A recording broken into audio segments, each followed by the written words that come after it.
Hello dear students, welcome back to your science class. Hope you all are learning well. We have already studied about the heterotrophic nutrition and about parasitic plants. That means the organisms which depend on other organisms for food.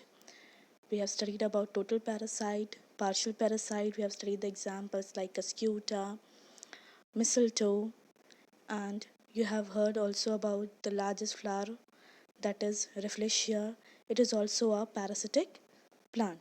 Today in this video we will be going to study about saprophytic plants, insectivorous plants and symbiotic plants.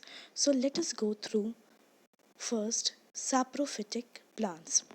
Saprophytic plants or saprophytes derive their food from dead and decaying organic matter. It means these plants depend or generally grow in the places which are covered with rotten dead leaves or often in deep shade, and they have the food or get the nutrients from the dead and decaying matter. There are the examples of saprophytic plants like Indian pipe, the fungus like moles, mushroom. All these are the examples of saprophytic plants because they lack green color and they are not able to do the process of photosynthesis. Next type is insectivorous plants. Insectivorous plants, if you will consider it, they are able to do the process of photosynthesis because they are green in color. But like our body needs the nutrients, like you are take an example, like you are hungry, you will have the food. You can have a burger also and you can have the chapati with vegetables also. But what your mother say, that have the chapati with the vegetables. Why?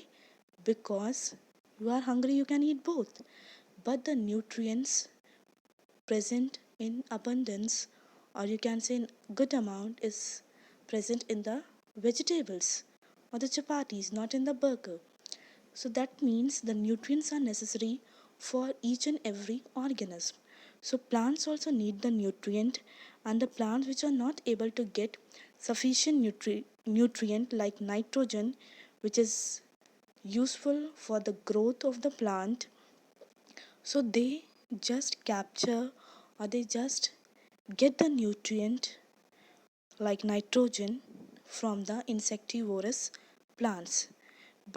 Insectivorous plants means the plants which derive their nutrition from insects are called insectivorous plants, and that is why they just have they have the insects as a food and get the nitrogen requirement by the insects. There are various plants like Venus flytrap, pitcher plant, butterwort, sundew. There are various examples. If you will see in this figure, this is a pitcher plant. Why this is known as a pitcher plant? Because the shape is just like a earthen pot or a pitcher, and that is why it is named as pitcher plant. If you will see how they have the insects, if you will see the pitcher plant, you will see that here you can see that there is a lid is there, and this is the plant. So as soon as the insects come, so because there in on this layer there are the nectar or the juices, and this nectar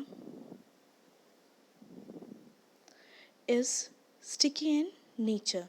So as soon as the insects come, they stick on this surface, and as soon as the insects stick on this surface, the lid, this upper pink lid, just gets closed, just like a cap on a bottle. As soon as it gets, the insect is trapped inside this pitcher, and it has been digested and the nutrient has been absorbed by the insect, and they just fulfill the requirement of nitrogen by the insect. So this is how the insectivorous plants depends on insects for food. Next we will be going to study about a different next topic, that is symbiotic plant. So we have studied in parasitic they depend on other organisms. One is considered as the organisms which are dependent on other organisms, they are known as parasite, and the organisms which provide the nutrition that are known as host. Second, we have studied about the saprophytic plants which obtain the nutrient by the dead and decaying matter like mushrooms, Indian pipe, etc. The third, we have studied about insectivorous plants. These plants have the food, or they just require fulfill the requirement of nitrogen by the insects like pitcher plant, Venus flytrap, etc. Now the next and the last one is symbiotic plants. This is considered as the association of two different types of organisms which depend on each other for their mutual benefit. Or you can say a symbiosis process is just a process in which the plants that have a mutually beneficial relationship. Means, let us understand with the help of an example of lichens. Lichens are an example of symbiotic association between algae and fungi. The fungi supply water and minerals to the algae.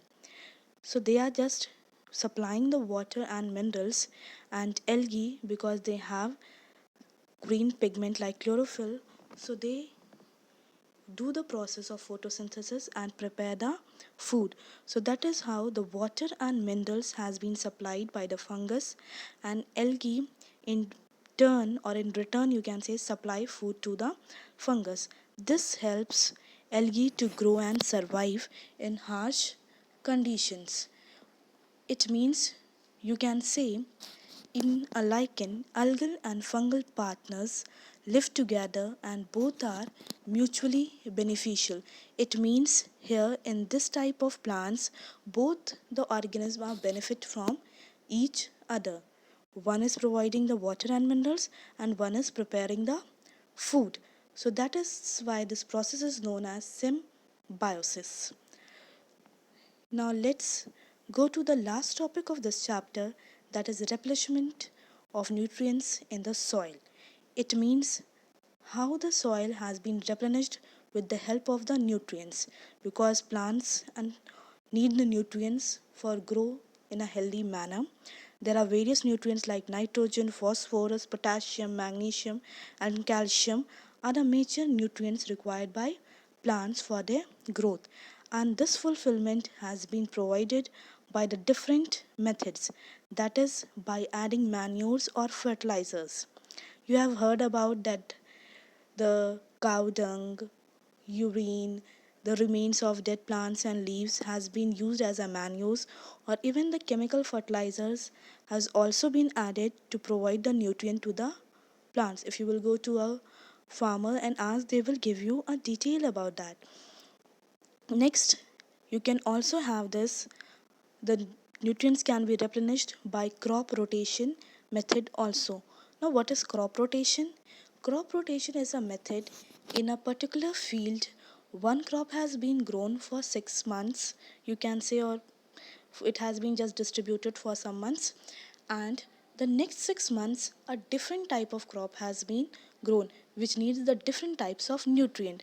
So this methods or this practice is considered as the crop rotation method, which is also helpful in the replenishment of nutrients in the soil. So this is how the chapter ends. Hope you all understand well the chapter first, that is nutrition in plants. Tomorrow we will be doing the exercises of this chapter. Till then, take care, be safe.